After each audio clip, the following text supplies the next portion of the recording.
Thank you for the opportunity, Chairman and members of the work group. I am Mark Washington, previously DFACS Director and Commissioner in the Kentucky system as well. Last time we met, we heard from Florida. We heard about the waiver, the 4E waiver. Sometimes a lot of these terms around, 4E, we use a lot of acronyms and so forth. I wanted to provide some background on what the 4E waiver is it appropriate for Georgia, and then kind of get an overall financial picture on this. So the 4E waiver opportunity, and I call it an opportunity, we have, not all 50 states are under a 4E waiver. In fact, maybe a minority of those, less than 10, are under the waiver. The waivers are more commonplace in the Medicaid system if you want to do something that's outside the rules set forth in the Social Security Act. So a 4E waiver is afforded by what they call Section 1130 of the Title 4E restrictions. Each state has the potential. There's been open enrollment periods, if you will. There's been times when you could apply for one, other times when you couldn't. There was a moratorium. Most recently, there has been an open opportunity. There are some requirements to it. You must achieve one or all of three things. Let's decrease the length of stay and increase permanency. Let's improve how we care for kids as they transition to adulthood. And how can we better improve the safety response within our system and so forth. Florida is under a 4E waiver. At the point that Florida went under the 4E waiver, they had crested to 30,000 kids in foster care. And so the amount of state and federal funds at that time in the system, early 2000, was at a high level. Huge. Okay? And what the 4E waiver says is that you're asking permission to the federal government to do something different, but you're asking them to do one critical thing: maintain your federal funding at this level. And if we do a different design, we decrease length of stay, we still have those funds, and we can then buy prevention, aftercare, adoptive supports, care for older kids. Right. Okay. So the right time to do it, oftentimes, is when you have more funding. Georgia, at that same period of time, it was in 14 to 15,000 kids in care. You heard from Melissa and saw some of the charts earlier. And at that time, we had a much higher level of state general funds in the system and a much higher level of corresponding 4E funds in the system. It's possible for Georgia to go after a 4E waiver. We would need more state funds to get the federal funds, because you would not want to cap where we are today in 4E funds, because if there was you would miss out on the transformational funding you would need. You would miss out on if there was a growth in number of kids served. If you began to serve more older children, the dollars wouldn't be there. How much money are we talking about? $70 million. So that's what that is, right? Yeah, let's go right to the chart here. So we're in a financial thunderstorm, it's a chance of hail. I'm not, and this is factual. It actually is objective. The statement does look a little weird. What I've done here is to demonstrate the loss of state funds by year corresponded to the number of children in foster care. Let's go back to 2008. So on the left side, you see fiscal year ending 2008. That would have been the year beginning July 1, 2007. And September 30th of that same year, you had just under 10,000 kids in foster care. You had already seen an 18% drop in the number of children. The state funds in the out-of-home care budget is $98 million. There are two budgets that generally support kids from the point of CPS into their last day in foster care. That's Child Welfare Services is the front part. Think CPS, case management, a lot of DFACS staff. The second part is out-of-home care financing, and those would be the folks the providers, the talented group of people that you have heard from today. TANF funds at this time was $91 million. So total dollars in the system was generally pretty high at that time. We'd already seen a drop in the state funds at that time because budgets were starting to decline with the economy. Now let's go to 2009. Significant drop in the number of kids, almost 20%. State funds we're looking at $116 million. Some things happened during this period of time. And so look at these two lines that are in yellow here. TANF increased a little bit. State funds increased a little bit. There was a lot of crazy stuff going on to basically make things work as the state budgets were dropping. Fiscal year ending 2010, this would have been going on from May and June, July of 2009. The number of kids that continue to drop, state funds dropped $50 million at that one time in that one singular budget. You wouldn't necessarily see it in the overall budget because it was supplanted with TANF, supplemental TANF. So Georgia at this time became unique. Nationwide, you heard from Melissa share that Georgia and Utah have something very in common. Georgia uses, to meet the TANF maintenance of effort match requirement, so the feds say, we'll give you $354 million if Georgia puts in 173. It was at that time that we, the state, began to use charitable contributions and community partner investment to begin to meet that maintenance of effort. You cannot do this in 4E. You have to have the cash in your checkbook. TANF allows you to, I liken it to, you want to take out a loan on your house, but the collateral for that may be your neighbor's yard. Okay? The next year, and maybe 6 months later, when funding continued to decrease, we then went after the next neighbor's yard for collateral. Okay? Until now you're approaching maybe just over 55% of that MOE is community partner investment. So this money we're talking about here, where it says state funds, Yes, how much, is that actual state funds? that's correct. That's the state. The state funds dropped overall, and then has gradually, I mean, to the, has gradually tweaked up a bit to now the budget is about $195 million, half of that being TANF. 4E then represents, because 4E is going alongside the state dollars, when you lose $50 million state, you're looking at a bigger problem. So it's a structural imbalance in terms of how do you pay for foster care.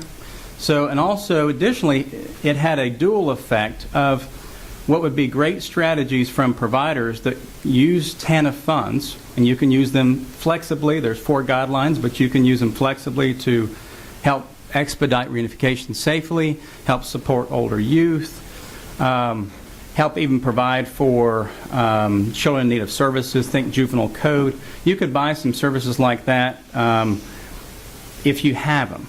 The problem is they don't have the TANF now to do so. Right now it's payment for the room and board placements. And so we have to address this issue, the structural imbalance here. And here's the thing, and again I want to speak objectively, TANF grant and restrictions are in the hands of the feds. Right. And we don't know, they played some games around, are they going to reauthorize it or are they not? And it's decided they're going to wait a year. So come October 1, 2014, they may say half your or 90% of your maintenance of effort has to be cash. If that happens, boom, we have another problem.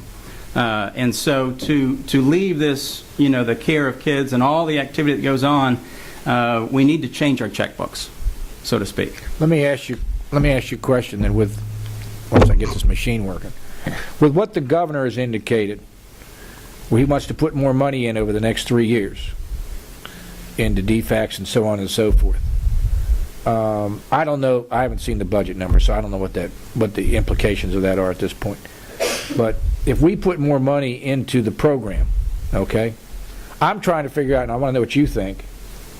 If we wanted to go for this waiver, when do we go for it? Because I think the eligibility is for next year. We've got to request it, for lack of a better term, in the first quarter, I believe, if my memory serves me right. And if we don't do it then who knows when the opportunity will strike again. So we've got the money situation versus we hope would be preferred outcomes. Okay, by utilizing the dollars better. I want to know what you think. When's the timing based on this? The timing of the 4E waiver. To ask for the waiver. Ask for the waiver. Yeah, I'm not certain that, but if you went to the feds and said this money would be in our July 1 budget. 15 budget. And then based off of that, and we'll execute it via law, and then based off of that, would you then lock down your revenues? They won't have seen what their revenues would have been yet. That's never stopped them, but go ahead. That's correct. I love the way they budget, but there is I'm not positive on what the Fed's response would be. I also don't believe to do the right things, you have to have a 4-year waiver. Many states, you heard from Kate Cantrell talk about Tennessee. They've done some very wonderful contracting approaches and have done it within the funds and restrictions you have. You can do the accounting on the back end.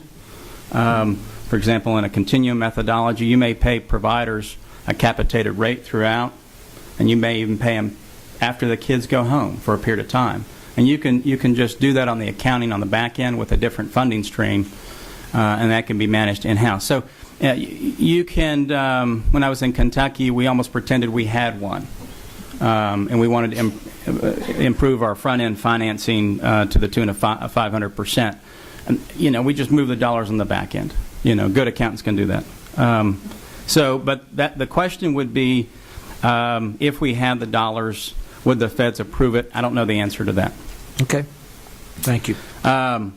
So you've heard some about, let's say we had the dollars, whether or not, how do we want to buy services? What's the role of government? It's to buy services well. How do we buy the outcomes? How do we get the outcomes we expect? Number one, you have to, the loss funding is a critical issue, right? The kids are in the system, but the state dollars are not, right? You have providers typically raise anywhere from 25 to 35% of the daily cost of care because they're doing innovative things. But I believe the current approach is not a sustainable approach. Again, federal threats. Secondly, if you do experience an increase in the foster care, and we have seen that over the last 2 years, you don't have the state dollars to support it. We've already lost the TANF supplemental grant as well 2 years ago. And so that's already cut into services. Secondly, when we shifted TANF, the state funds came out, we shifted TANF into this out-of-home care budget. At the same time, there was no press announcement, but the front-end prevention services dropped 65%. So those are services that the provider community can utilize for. We've got at-risk families, but they need connection to supportive services locally, right? Somebody's got to do the work with accountability, with outcomes, and so forth. You're saying that dropped 65%? Correct. Yes. And so this idea that how do we get those? How do we get that that mindset back of family preservation? We have it. We have the mindset, but do workers have all the tools they need? And those come in the form of dollars. And TANF is a great funding stream to support that type of stuff, but not when it's sitting in the out-of-home care budget, particularly on aftercare. Kids going home, you want to support an adoption stronger. Maybe there's some fantastic community partners around. There's some other additional services that work and help support to lower reentry. And again, those are not in place. How do we get the outcomes we expect? We have performance, and you've seen increasing performance over time against that scorecard. It's not an outcome-based scorecard per se. But if we go into the process again with the public-private partnership to listen, design the contracting strategies that work, make it Georgia-specific. Florida is statewide. Kansas is statewide. Nebraska went statewide. Nebraska was a train wreck. It was a horribly unfunded approach. The state tried to operate case management for kids in foster care. They also wanted foster care providers to operate case management. But they only paid for half of it, half of one side. So it was unsustainable. But Georgia specific in terms of what does that privatization model look like. And again, Georgia is what I would call 45% privatized. 45% of the kids in foster care are in a private nonprofit under contract. 55% would be in a DFACS foster home. Are there benefits? Yes, there are benefits to privatization. If the contracts are designed well, if the accountability is there, if the state has the bench strength to know what to manage, know how to measure. And we have plenty of examples now in the last 15 years to learn from in terms of what works. Do you operate a geographic lead agency approach, and lead agencies then serve as a managed care type approach? Texas is going through this now. Just announced its second awardee for a lead agency approach. Again, there's problems in Texas because they've got dual case management. They just took, okay, we're paying $100 million to this region, and we'll give $100 million to the new provider.